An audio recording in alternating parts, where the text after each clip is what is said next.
装设备，还在做实验，所以说就在这儿看。后天以后到这儿来。哦，这座山挺漂亮的。是的。这就是青海、甘肃、新疆的交界。Je suis Kumiko Kotera, je suis chercheuse à l'IAP.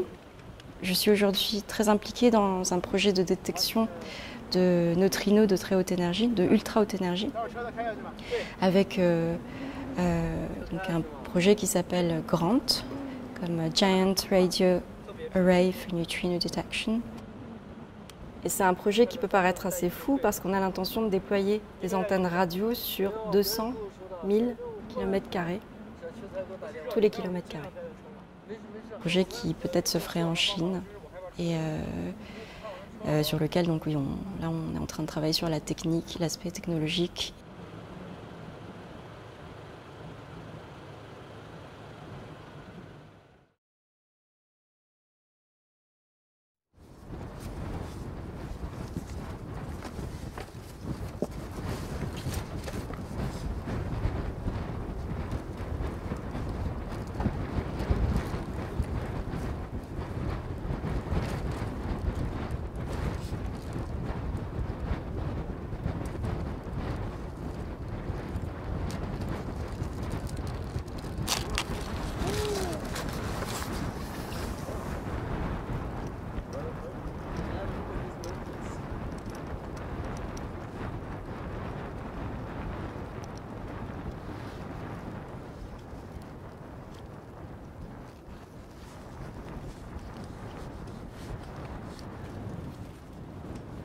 These ones we don't care.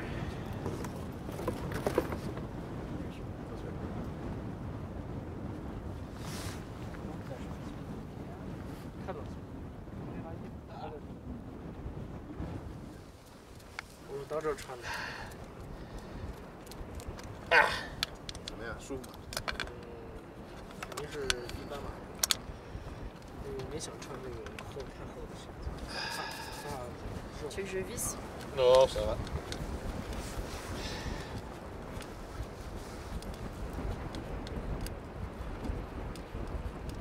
And also, you know, there is the 137 line. Yes. So this one we should see because it's rather strong.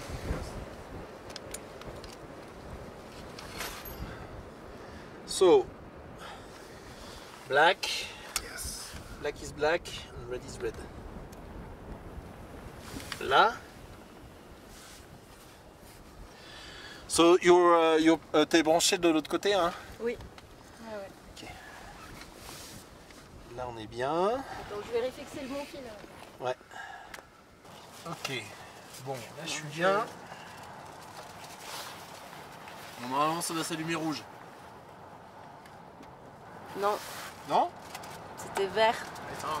Ah. Ah si, ça y est. Okay. There is data being taken, and now we have to look at it. Good.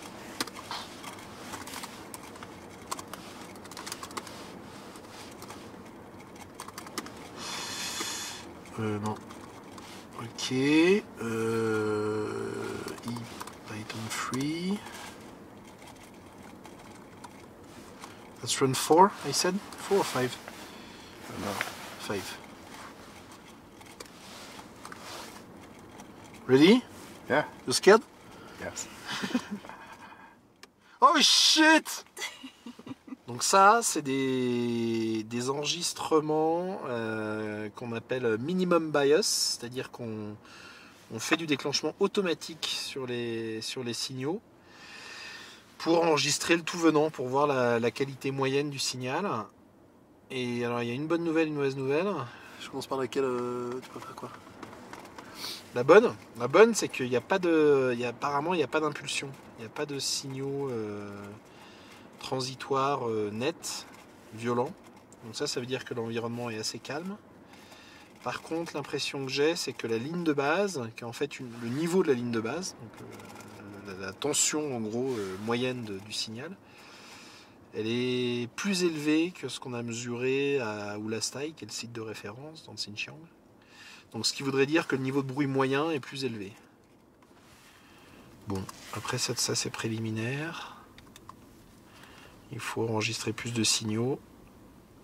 Donc là maintenant je vais faire des enregistrements sur les transitoires.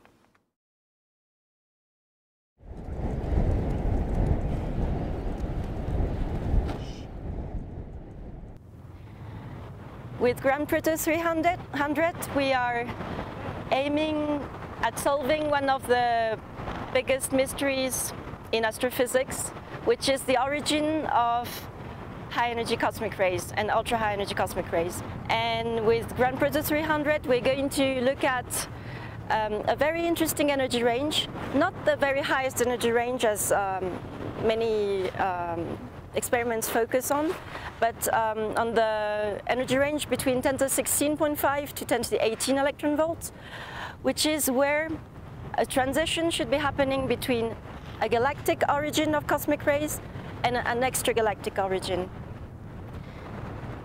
We really need accurate measurements, and that's what Grand Proto 300 will do. So Grand Proto 300 will be an array of 300 antennas over 200 kilometers square with different hierarchy of density of antennas, and so denser antennas in the middle, so that we can really span with one single experiment the whole energy range between 10 to the 16.5 to 10 to the 18 electron volts. And by doing so, we're going to really cover this energy range where we have currently experimental gaps. So there are many experiments that have made measurements of spectra, of mass composition in the transition region, but they often either stop in the middle of this range or they start in the middle. So there isn't currently a single experiment that can fully cover this range, and this would be really precious. Also, the great thing about Grand Proto 300 is that it's going to do autonomous radio detection, which means that we're going to have a completely independent measurement of the energy of the air showers.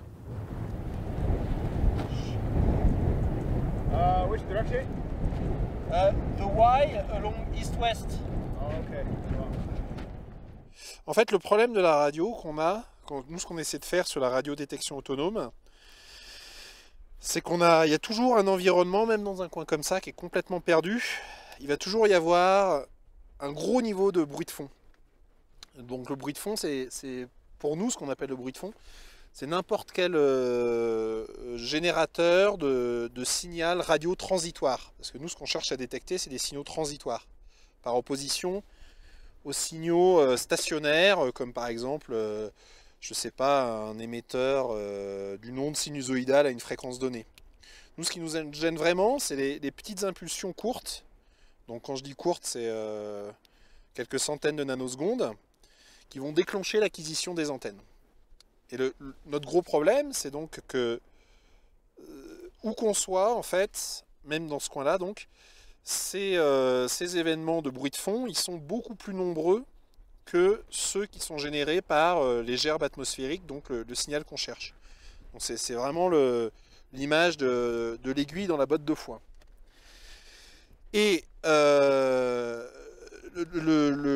pour que ça marche, cette expérience, ça veut dire que l'acquisition, elle doit pouvoir enregistrer toute la botte de foin. Donc c'est-à-dire qu'on doit avoir un système électronique qui est assez rapide pour tout enregistrer. Et donc la clé de ce qu'on fait là, c'est ça, c'est de caractériser proprement la taille de la botte de foin. C'est-à-dire quel est le taux de déclenchement typique qu'on va avoir sur... Ouais, it really looks ugly, non? Ouais, ok. Quel est le taux de déclenchement typique qu'on va avoir dans cet environnement-là, sachant que d'un endroit à l'autre, ça va être complètement différent. C'est-à-dire que les mesures qu'on fait ici, elles vont rien avoir à voir avec ce qu'on fera dans 200 km plus loin, parce que ça dépend de l'environnement propre. Donc là, voilà, on essaie de caractériser ça proprement avec un système qu'on connaît bien, qui a été calibré dans notre site de référence, qui est perdu dans les montagnes au Xinjiang. Et on compare comme ça. Quand on va faire l'électronique spécifique de l'expérience GP300, on saura exactement ce à quoi s'attendre et on n'aura pas de mauvaise surprise dans le sens où on aura dimensionné de manière trop petite notre électronique. C'est à peu près ça l'idée. Parce que le truc qui est déroutant en fait sur la radio, c'est que déjà on la voit pas, nos yeux ils sont pas. On a l'habitude de l'optique où en fait trouver un site optique c'est facile parce que déjà nos yeux c'est des très bons détecteurs et on sait que si on voit une perturbation lumineuse, ce sera pas un bon endroit pour faire de l'astronomie optique. En radio c'est évidemment plus compliqué parce qu'on nos yeux on n'a pas de détecteur radio. Et aussi ce qui est toujours surprenant c'est que une source qui peut être à 100 km est potentiellement visible quoi. Donc là on est là, on pense que ça va être exceptionnel et là on est en train de se rendre compte que c'est pas si exceptionnel que ça. C'est quand même moins bon que cette zone de montagne dans laquelle on est au Xinjiang. Donc voilà, ça veut dire qu'il va falloir faire en fonction et qu'il va falloir être armé et avoir un DAC assez bon. Quoi? C'est quoi un DAC? Ah pardon, un DAC c'est le système d'acquisition. C'est le système qui permet d'enregistrer les données, qui relie l'antenne à l'ordinateur. Donc là on a vraiment la chaîne complète. On part de l'antenne. Donc là on a un signal qu'on appelle analogique, c'est-à-dire juste une tension variable qui court sur les fils. On arrive là sur notre, donc ce qu'on appelle le DAC, qui est le système qui va numériser le signal et faire le déclenchement de l'enregistrement. Et puis une fois que les signaux ils sont numérisés, ils partent sur ce câble Ethernet. Alors dans l'expérience finale, ce sera évidemment pas un câble Ethernet, ce sera un transfert Wi-Fi des données. Et puis là voilà, on a notre acquisition qui est le portable avec Junhua qui est en train de regarder les données.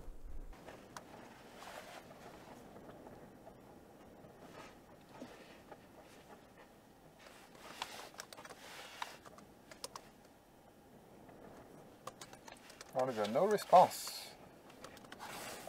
Olivier, can you check the connection? Again? No response. No response from the board. Maybe I have. Did you unplug and replug? Oh no, sorry. Yeah. But you got the initial ping or not? Yes. Okay, I see you here. Okay, Should be good. okay. Yeah, I forgot. Okay, I'm setting the address. Yeah, so I guess you start with a mean bias, right? Not yet. I am setting the address. Ah, okay. Okay. Can you comment a little bit? What are you doing? Okay, I'm now starting the data acquisition. And the first step is to initialize the IP address of the board. Yeah, that's what I'm doing now. And we want to run the data acquisition and to see if the event it captured meets our expectation. Okay. Then we should Yeah. see Run number 28. 28. Yes. Ha! Good. Yeah, you see? Seems to be yeah, okay. You see we drop from 0.7 to Yes. 0.4. Yes. So it's still higher than in Ulastai, Yes. but that's quite decent. Okay. I'm going to cry because it's so beautiful. Yes. That's a nice pulse. This one is not as good, but okay. See? Yes. No. Okay. You can see. So yeah, let's try Okay. to open again. Oh, that's very good. Yeah. Yeah, that's a nice Wow. pulse, like a real transient pulse, like we expect, and then it Okay. No, goes but back the to the baseline baseline. is really And the really baseline low. is, yeah, it's Lower Ulastai, than yesterday. Ulastai range. It's Really? nothing compared to yesterday. But yesterday I think we had a problem with the setup. Oliver told me that a nice pulse should be previously it should be a rather quiet background, and suddenly it rise and form a sharp edge, and then it drops like this. So this is the pulse we want to see. Because it's really a transient, so it lasts, the duration here is like Yes. maybe 200 nanoseconds or something like that. So that's a really transitory pulse, exactly like which is a proper signature of the transitory. L'énorme problème qu'on a, c'est que on essaie de mesurer un environnement avec un système qui lui-même génère du bruit. Donc le gros souci qu'on a souvent, c'est d'être certain que nous-mêmes, on ne va pas créer une perturbation du système. Et donc pour ça, c'est compliqué, parce que de toute façon, nos systèmes, un téléphone, un ordi, un DAC, c'est des sources de bruit, et avec des clocks, des horloges internes qui tournent. Yeah, so that's scrap again. So let me close again. Yeah. No, yeah.